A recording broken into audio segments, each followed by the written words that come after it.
कौन होता घटना कौन होता 13-14 दिन है सी निखोज थे आम खोजाखोजी करी कौन पर्यंत पाई नु कि थाना एफआईआर दे नु आउे गले सोशल मीडिया खाली करदे आम खोजाखोजी करूँ खोजाखोजी करने भितर न पाइबार आम चुप हो तापर हेटू बगाड़िया माने छेड़ी बगाड़िया गाई बगाड़िया माने से माने कहले आईटी गोटे शव पड़ी तापर गाँ भद्रलोक सांगे आसिक 15-20 जन पिला आसिलु आसिक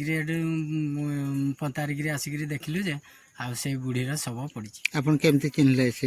आपन को मांकर शव माँकर शव चिन्हलु माँकर लुगाटा चिन्हलु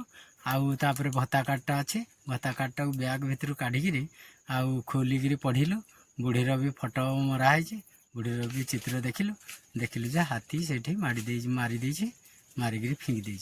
अच्छा घटना जानला पर फॉरेस्ट डिपार्टमेंट के समय पहुंचले फॉरेस्ट डिपार्टमेंट को आम संध्या 6टा बेले आउ फोन फान कलु से कहले नाई ना राति कौन भितर जापरू ना थाना वाला को तुम फोन कर से चुप हो रही ना सका 7टा-8टा बेले फॉरेस्ट वाला आउे थाना वाला आसिक पहुँचले से बाबद आम से आसवा भितर बहुत खुशी हेलु भी आउे सी नाच फास देखिले देखिकी फटो फटो उठेकी से बर्तमान जगिकी अच्छा से जाना अच्छा से देखिलु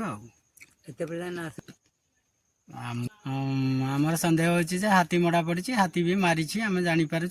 स्पट मारिक फिंगी देची आम जापर। तो सरकार को कौन कहे सरकार को निवेदन करुचु जहाँ आमको किसी सहायता देवे घर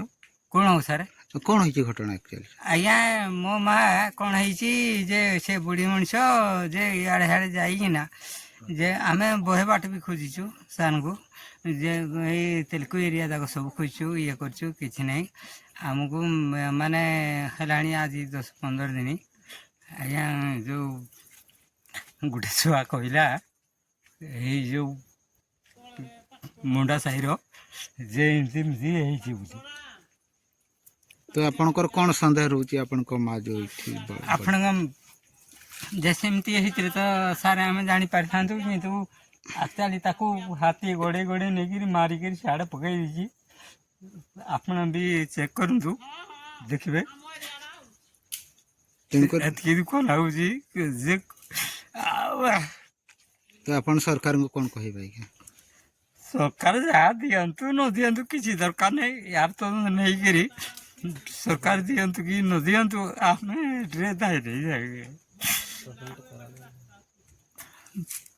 घर कुलंग ग्रामवासी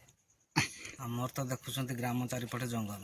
से प्रति जंगल विभाग टोटाल उदासीन ना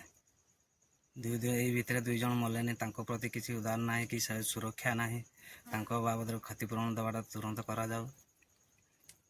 प्रत्येक दिन तो आज्ञा जंगल चारिपटे 4टा पर गाँव को से पशि आसुँच हाथी। अच्छा वन विभाग कौन सुरक्षा दी जाए वन विभाग सुरक्षा कहीं किसी ना सुरक्षा कहले से घंटा 2 घंटा कि 4 घंटा पर आसुँच बुलिकी जाऊँ